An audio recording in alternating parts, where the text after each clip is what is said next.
Everybody, it's Madmaxed again with another raid video. And today I want to talk about old school DPS champ compared to new school DPS champs.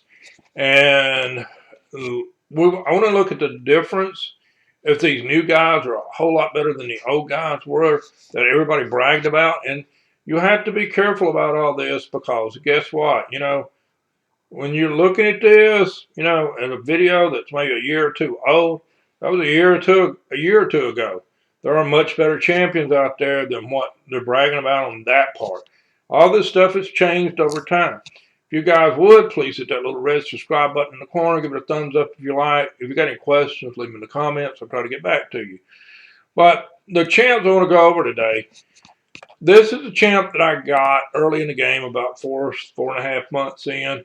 So I've had her about 2 years because I've been playing about 2 years and about 4 months. Okay, so I put Relentless on her to give her extra turns. So the reason I did that, when you look at her skills, Tundra has a 5-turn cooldown. The books didn't make any difference. It just upped the damage 30%. She does do that HP burn. It does stun. That's nice. The passive, all it does is if it's burning, it increases her resist. If it's under an HP burn, it increases her speed by up to 15.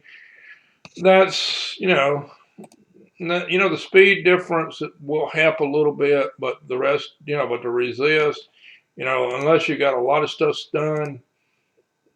All right, so she attacks one enemy. Then she attacks all enemies second hit, still 60% of the damage. It's a 20% by getting it booked out. This is a really strong attack. It's a really good attack. It's on 4-turn cooldown though too. Her A1 is a 60% chance if you book it out. I didn't book it when I got the other two skills, the good ones booked. But it's up to a 60% chance she hits 2 times. So more than likely, with a 50% chance you're hitting twice, you got a really good chance up in the 90s probably of this thing actually stunning. So, and it's not that as strong a hit as it is these other two. The other two are much better. Our aura is okay. It increases magic allied attack in all battles by 36%. So if you're going to pull in all magic champs, that can be really good. And a lot of the magic champs are really good hitters, but there's some that are not. So if you got a red guy in there, or you got a green or a spirit and force, or you got a void, well, forget about it. It's not helping them any. So the one I really want to look at is Michinkai. He is phenomenal. I already know this. I've used him for a while. I finally got his masteries done. I'm going to go back and do another spotlight on him. I did one when I first got him, did a first look, but I've got him booked out now. I got all his masteries done. I've got him geared up. Not as what I'd really like right now. I really want to change his gear out some because he is really, if you look at Tundra's an attack champ, got 5,000, over 5,000, almost 5,100, attack. She's got, 50,000 hit points, which is good because she does have a lot of hit points to start with. And her defense isn't spectacular, but it's not bad. Her speed is 177. Her crit rate is 65, but, I use Bad L, so it's a 90% crit rate. It's at 226 right now, is her crit damage. And of course, she's got enough accuracy that, any dungeon 20, she's got plenty of accuracy for all of her debuffs. Now, with him, though, it's about the same thing for the accuracy. Anything over 20, any kind of dragon, ice golem, 20, got plenty of accuracy for that. Now, you've got the resist is close to 200. He does have a little bit more crit damage. He's at 242. So you're looking at 19 more crit damage. Not a lot, just a little bit. His crit rate is a little bit higher. So, he's at 73, 83%. So he's going to get 98%, not 100%. But he's still got 8% more crit rate. But, than what Tundra's going to have when Bad L's in the lead. His speed is better. But he comes out with a higher speed to start with. So he's got a lot better speed.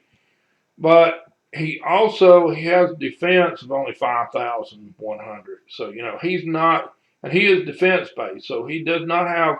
He's got about 800 something less defense than she does attack. That's a huge difference.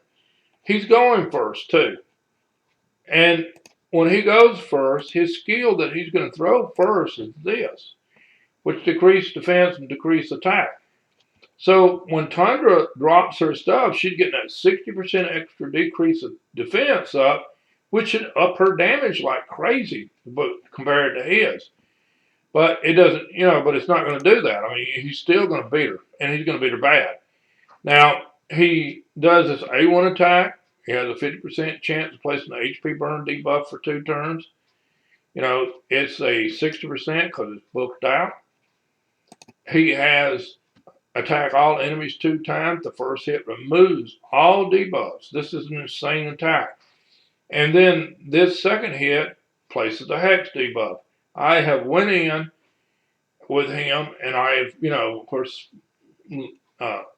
Lydia's faster and than what he is. So he either goes next or maybe Mithrala will go next. And Mithrala pairs really well with him. The one that you get out of the Hydra. They pair really well together because of those hexes. So I've seen him go into Skull Crown and hit this thing, and they had 70% of their health left after they go, and he still just pulls that unkillable off and just goes ahead and kills him. I've killed Leonardo's doing that. He's great. I mean, and when people put up those block damages, he'll pull that off. As a matter of fact, that's the reason I'd like his accuracy higher so they can't resist that, because that is a great ability. And it's not only doing a lot of damage, it's pulling all those debuffs off. I mean, so he's a much better support guy for that. Now, where he really shines at is when an ally attacks an enemy under a hex debuff. This champion has a 50% chance to team up and attack too. Now, this doesn't work on Hydra's exposed next, but he can hit insanely hard. Okay, so the other one we're going to go in is Nox. He's not doing as much damage since I re-geared him, but I re-geared him mostly for Sand Devil. He was doing a lot more damage. Probably I'm 100, 200 lower than I used to have it, but I went up, to 348 on the accuracy. I'm trying to get his accuracy up as high as I can. He has HP base. He's got 75,000 HP. He's got, but his crit rate has really dropped a lot. So, he's only got 57. So he's only getting a little over, 82% crit rate now where he used to. His crit damage is way lower. It's only 118. I had it a little bit higher before. I had a little bit more hit points on him. But where I want to use him at is Sand Devil, and he is really great at Sand Devil. He does this thing where he throws his sleep. He throws 2 poison. When sleep goes away, he throws 2 more. So he gets 4 poisons. And so when every time the poisons go off, and like if you take bad alien, you get 2 more. You got 6 poisons. Well, if you look at his passive, you got 5 guys got 6 poisons. That's 30 poisons. So he's going to heal 30% of this champ maxed HP for all the other allies. Well, he's got 75,000. So he's going to heal everybody every round by 25,000 hit points. That's an insane heal. Great healer. And with himself, he's going to heal 3% of that. So he's doing even better for himself. And it makes him a lot harder to kill because he's HP based anyway. He also throws up an allied protect and a continuous heal. So, he's just healing like insane. So this really helps you. And so he heals the champ, and that's his passive when he does this. That's where all the heals come in. Whenever an allied is attacked while under an allied, whenever an allied is attacked under an allied protect, buff, he has a 40% chance of placing a sleep debuff. That's the reason, like the when the Sand Devil goes in and he hits like an AoE attack, everything is an AoE attack. So each person, 40% chance, 40% chance. So usually he's going to sit down and put that Sand Devil to sleep every time, as long as his accuracy is up high enough. But Sand Devil has an extreme amount of resist. The decreased attack you don't care about. Now the Countess is a really good champion, and she hit pretty hard. I really love her abilities. I mean, that block attack for 2 turns, it's on a 5-turn cooldown when she's booked. She is not booked. And it fills a champion turn meter by 5% each time an ally receives a debuff. So if somebody throws up a bunch of debuffs, it's just like throwing up the buffs for Valkyrie. The turn meter goes through the roof. She attacks all enemies 3 times. And once it's booked out, it's a 100% chance of 30% decreased speed, and that really helps. I mean, each hit has a 75% chance of decreasing the turn meter by 10% when it's booked out. So when it's booked out, she's going to get 30% turn meter reduction, 30% decreased speed from that. That is extremely helpful. And it's not so much, her doing the damage, but it makes everybody else do a lot more damage. Attack one enemy 2 times has a 30% chance of placing a 25% weaken debuff for 2 turns.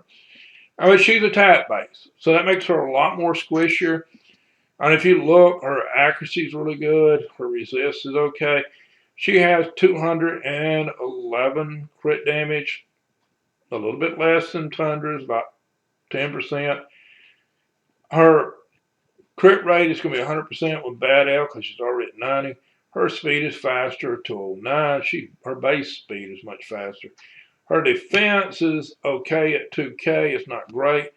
She only got 35,000 hit points. She has the 51,000, a little over the same as Tundra. So all these stats are pretty close. There's not a lot of difference between them. And there's a few little minor, but it's not a lot. But now we're going to go in and we're going to look at the dragon. And this is only going to take about 2 minutes to run. And as you look, like I said, Bad Owl increases everybody's crit rate. So we're just going to go in and we're going to look and see who does all the damage. Well, Bad Owl throws the poison. He throws the weaken for everybody. So everybody's doing a lot more damage now because of his attack. And he didn't get as much, but, on that first one, because he didn't have that decreased attack, weakens up. But he did it for everybody. And see, he got the decrease. No, he didn't throw that the first time, but this time he threw it the decreased defense. The decreased attack. Decreased defense, and so that makes everybody do a lot more damage. And see, he got 41,000. And see, 52. That's with that second attack that he did. That's not his prime. That was he just joined in and did a 50-something thousand point hit. Now let's see if he does it again. It's only a 50% chance, but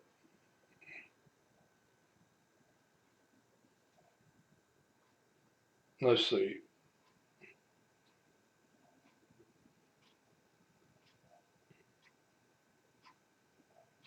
And he still hasn't hit a lot of those yet that I've seen, but he did get one in that was really good. But see, Tundra got 2 hits in from the Relentless. And there he did with the Hex, but the Hex wasn't up to start with. Now he throws, once the Hex is up, that's why he wasn't getting hits in, because his Hex hadn't. See, and he got 50,000 for that extra hit.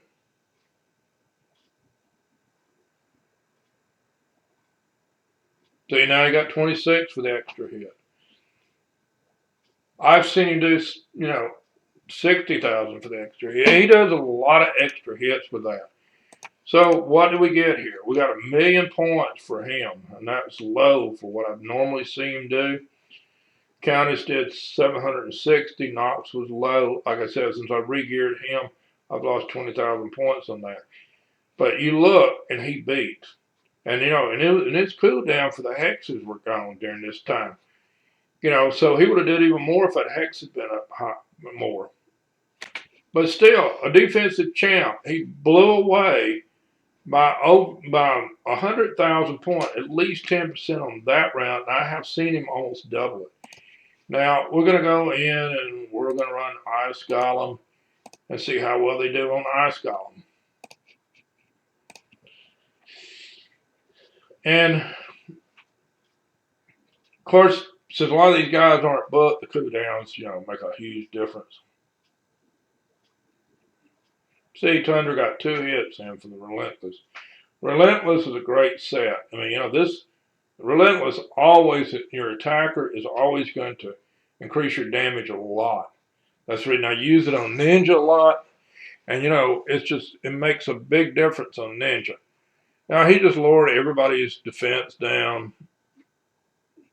So he gets 25,000 worth of damage from that. He did that 61,000 there. That was too much for me to even count, but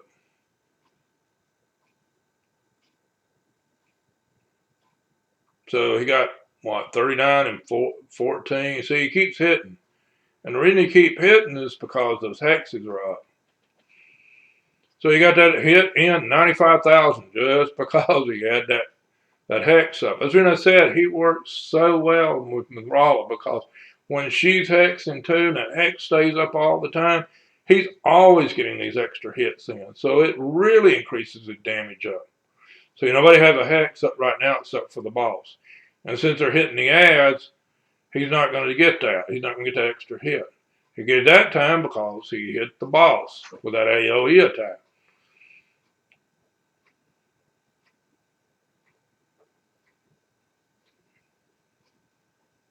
But he is an incredible champ. I mean, really all 3 of these are. I don't like Countess as much as I do him and Nox. You can't beat somebody that can go in and do Sand Devil like he does. I mean, he's so incredible in that Sand Devil. You know, he's the only one that hex, and his hex still didn't get up. And he's almost dead.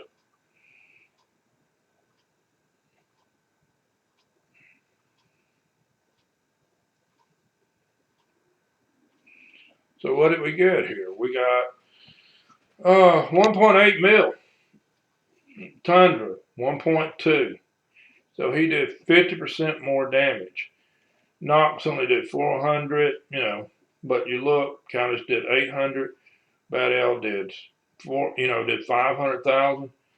Tundra did 68,000 points worth of heal.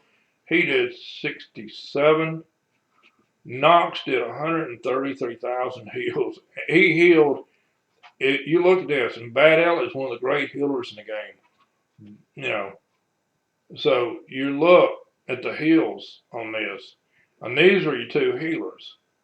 So the healers were, you know, when you look down through here, you know, they heal great.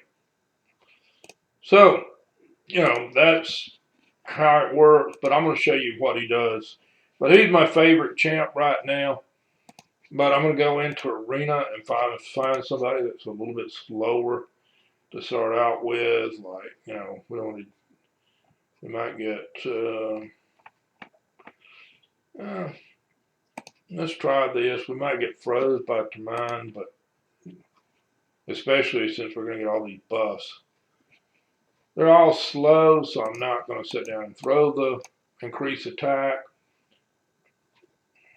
But I still got froze because somebody had nice gear on. And I might get froze from that. Now I'm going to go in and I'm going to throw this attack. It almost killed everybody.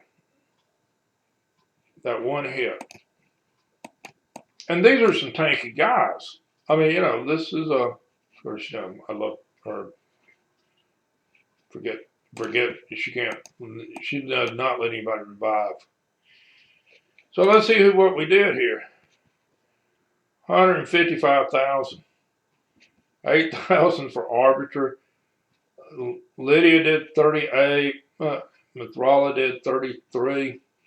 Like I said, he only hit one time. He is an insanely good champ to have. I mean, and he is one of the best DPS, nukers that is defensive that I have seen. But guys, that's the video. Thanks for watching. I hope you enjoyed it. And like I said, when you're looking at videos, look at those dates, because you look at something 6 months or a year ago, they rechanged the characters' attributes all the time.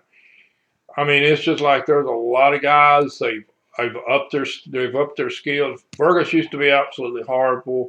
Burgess is one of the best champs and epic champs in the game now.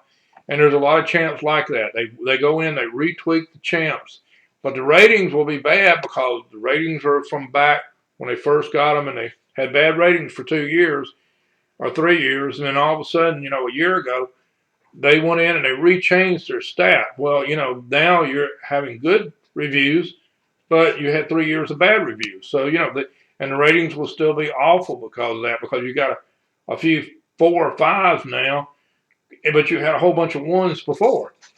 So, and people don't even build them because they'll look at the ratings and they'll say, oh, these are terrible champs. But then after they fixed them, then they're great champs. So look at your dates on your things, and if people aren't keeping them up to date, and you need to go back. Really, what needs to happen is you need to go back and redo every year all of your champs, because your champs change all the time. Sometimes they don't, sometimes they do. But guys, thanks for watching. I hope everybody has a good night. Like I said, remember, subscribe to my channel, and I hope everybody has a good night.